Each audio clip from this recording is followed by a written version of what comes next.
What's up, fam? Welcome to part 2 of my interview with UK-based organizer Jessica Barclay. I'm happy to have you guys back, and we're just going to dive straight into part 2.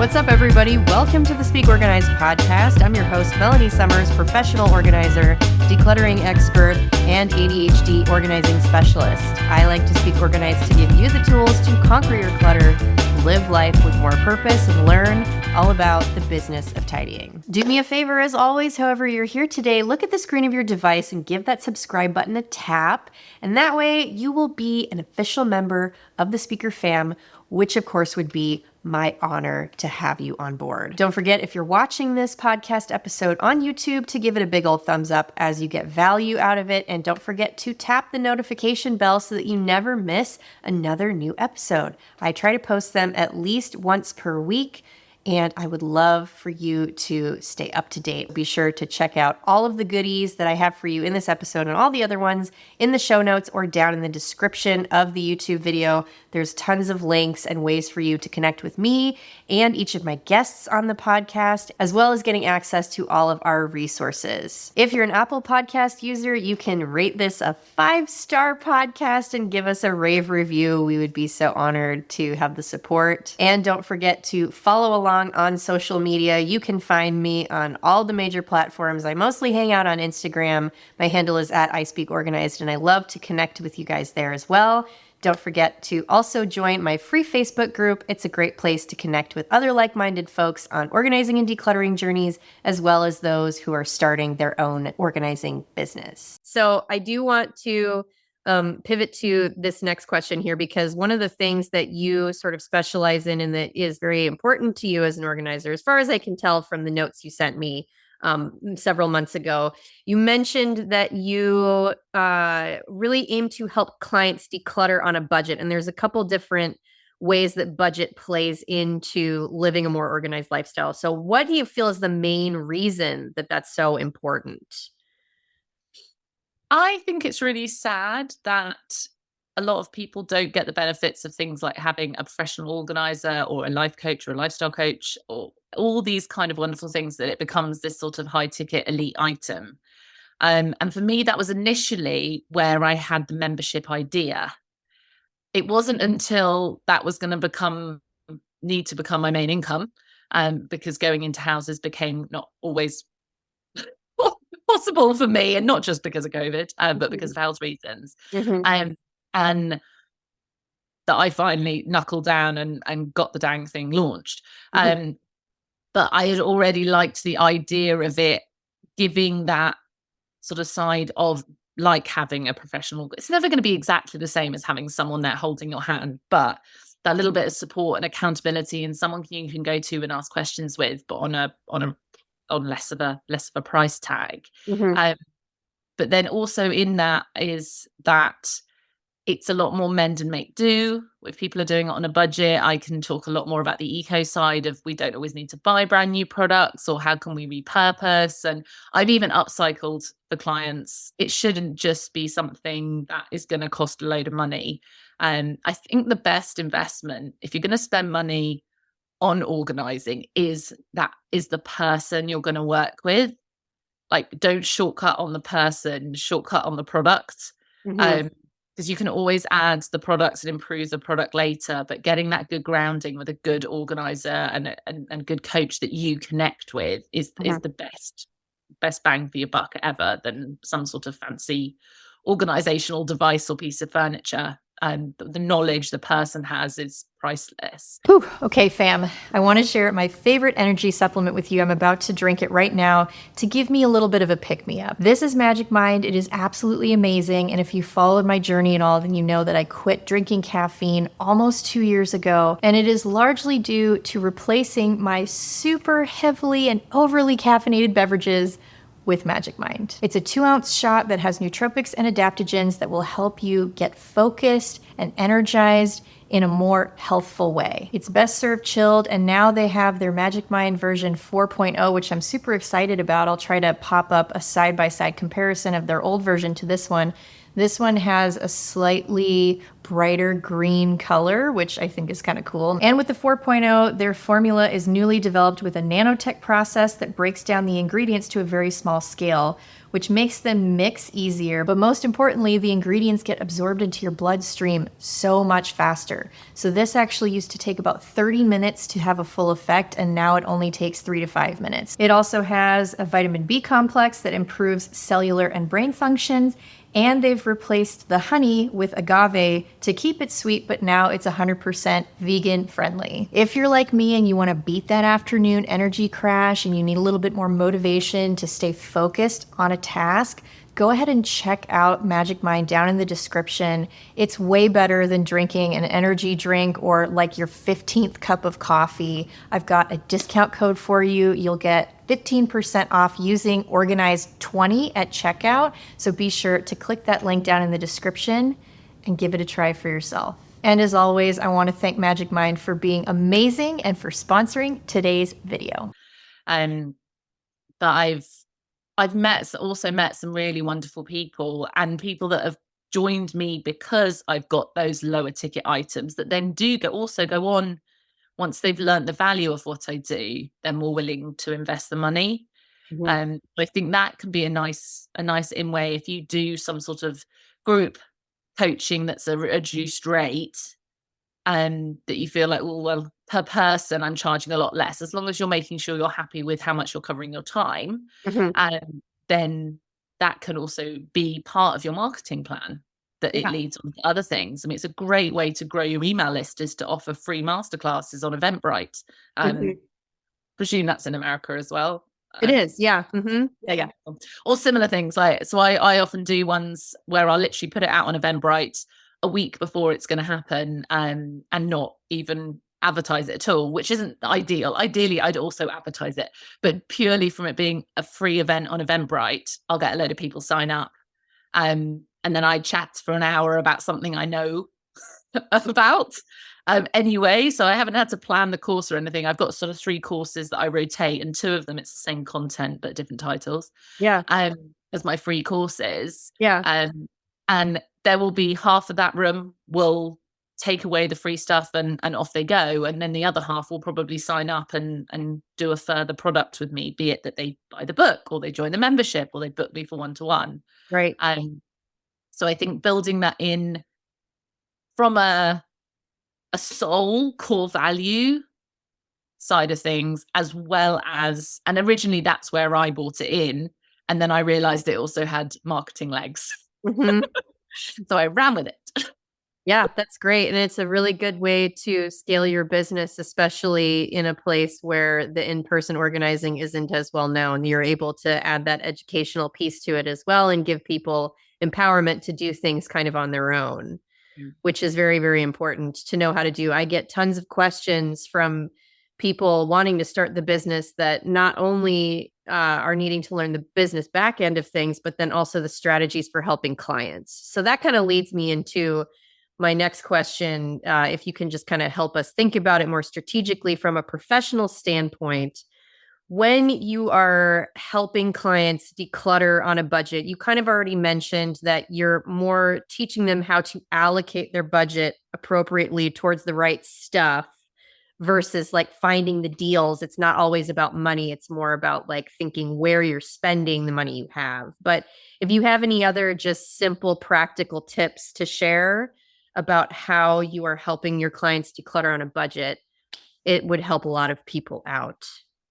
I think, like I said, my system is my 5 steps, and whatever your system is, I'm very much hoping that buying the product is towards the end of the system, whatever system you use, but really emphasizing that at the beginning.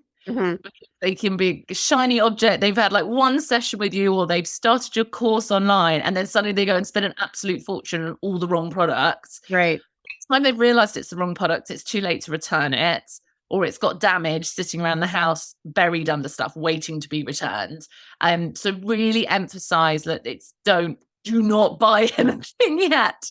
We will look at that at the end, because their needs and probably their desires for and different types of things will have massively changed by the time they get through that process. I find that's one of the simplest ways to save money, is to really hammer home.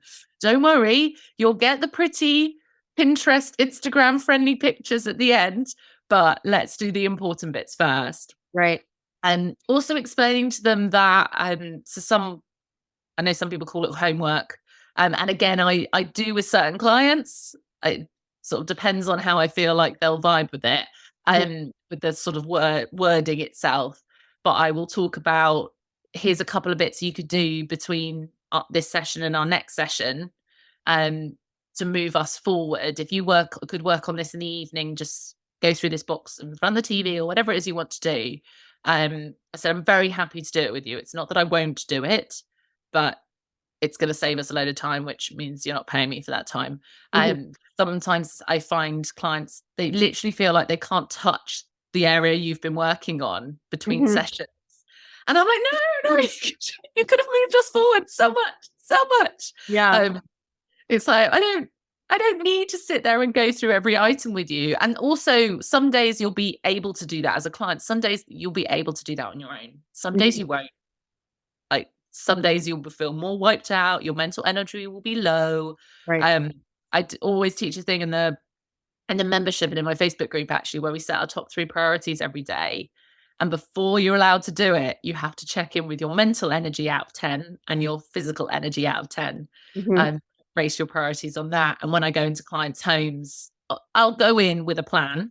I usually go in with like we've got lots of energy and decision-making capabilities plan. We've got no energy and no decision-making capabilities plan. And then I've usually got a few things that I can get on without them. So if they suddenly get a work call, or the kids are playing up, or they've had a night for whatever reason, that I'm not just stood there twiddling my thumbs. I normally have kind of a 3-step action plan in my head that I can adjust based on what they've got to give. And that, again, will be saving the money, because it means I can get there and crack on, as opposed to get there and then have to kind of wait for them to rise out of bed or whatever it might be. That could be another useful thing. Yeah, no, that's great. I love that answer. And I think it's definitely worth rewinding and listening to those points again if you need to, because a lot of this stuff is kind of, it requires deeper explanations to really get a handle on the practical tips. And I sometimes get people that come to the YouTube channel and see the video podcast, and they're like, I can't sit there and listen to this whole long conversation. There's just too much talking. And I'm like, well, it's a podcast for one thing, so it's long form content. And secondly, a lot of these issues that you're going to be facing with your clients require that you really sit and flesh out these details. And it does require a longer explanation. So if you get overwhelmed by any of this stuff, which I know a lot of us do at some point, just pause, get a drink of water, stretch your legs, go back, rewind and listen to it again with fresh ears, or watch it again with fresh eyes and see what other details you can pick up, because a lot of this stuff is very universal in our industry, and these questions come up over and over and over again. And that is why we are sitting here doing this with you. So I'm autistic and ADHD. So the ADHD side of my brain does not like holding on to information. Right. So if I'm on my phone, I will screenshot. So if I hear something good has just been said on podcast or on YouTube, I will screenshot with the timestamp visible. If I'm listening at my desk or somewhere, I'll take a note. I have a little scrappy. Where is it? Where is my little notepad? I have a little clipboard. That was a big unflattering angle. I have a little clipboard that I can flip scrap paper, because I can't just have a part of scrap paper. That would look really messy. So I have a cute little clipboard that is out most of the time, and I'll just write the times down. I'll just write whatever it is I'm watching, like the title of it, and then be like, at 9:03. I won't need to put anything else. Then I can just go back and be like 9:03. So it would have been just before 9:03, because I registered it was important after they said it. And then I'll just go back through all the little timestamps I've either screenshotted or written down that were the key things that I wanted to listen to. Or if the whole thing was epic, I'll save it to watch later so I can go back and watch the whole thing again. Right. Yeah, that's such a great tip. I feel like I need to do that. And the longer I've been in this business, and I have started really focusing on organizing for clients with ADHD and other types of neurodiversity. That's like 90% of my clientele.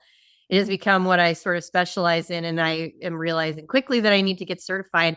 And I'm also realizing that I may potentially be undiagnosed with it as well. Like my brain works very similarly, kind of like that fire hose where everything goes all at once and you're trying to like decipher the message about all the information that you're receiving all at one time. And it's very exhausting. So that's a really good tip. I think I need to start doing that. So screenshotting the timestamps for that type of stuff. But yes, in the spirit of moving on with things, I just want to wrap up and make sure to summarize all of the different ways we can get in touch with you. Tell us the name of your membership again. I'll make sure to have all of that information down in the show notes, but any special promotions you're running, tell us the name of your book, all that good stuff, so we can find you. All the fun bits. So yeah, my brand name, as it were, is the Lifestyle Coach UK, but my membership is called A Happy Lifestyle Club. And it's a monthly subscription that you can cancel at any time. So if you know you've got a couple of busy months coming up, you can cancel it and come back and all of that. And it's courses and downloadables and audios, and we do live workshops and masterclasses, but it's not just, there's a lot of decluttering and organizing in there. There's a specific course called Declutter and Organize. There's another one called Let's Get Organized, which is lots of mini projects. There's a lot around time management, as well as going into discovering your goals and learning about who you are. Because if you're decluttering to find the life you want, you kind of need to know what life it is you're looking for under all that clutter. Right. We do a lot around that, and there's a lot of community and accountability. So it works really well if you are working more sporadically with an organizer in person and you need a little bit of accountability in between. I actually do an ambassador program with it. So if there's any professional organizers watching that are like, oh, I wish I had an online membership to sell people, but I don't have the time, I don't have the tech knowledge. I do an ambassador program where people get a code as organizers or online influencers that are in that kind of lifestyle brand space. And they can pass the code on to discount for their clients, but then they also get a commission for the months then that the client stays in the membership. So if you've got way of making a bit of extra money, as well as it being a helpful thing to offer to clients, a bit like the sort of the Amazon affiliates, but yeah, I prefer the word ambassador. So mine's called an ambassador program. It's called a Happy Lifestyle Planner. So it's a book planner hybrid. It's undated, so you can start at any time.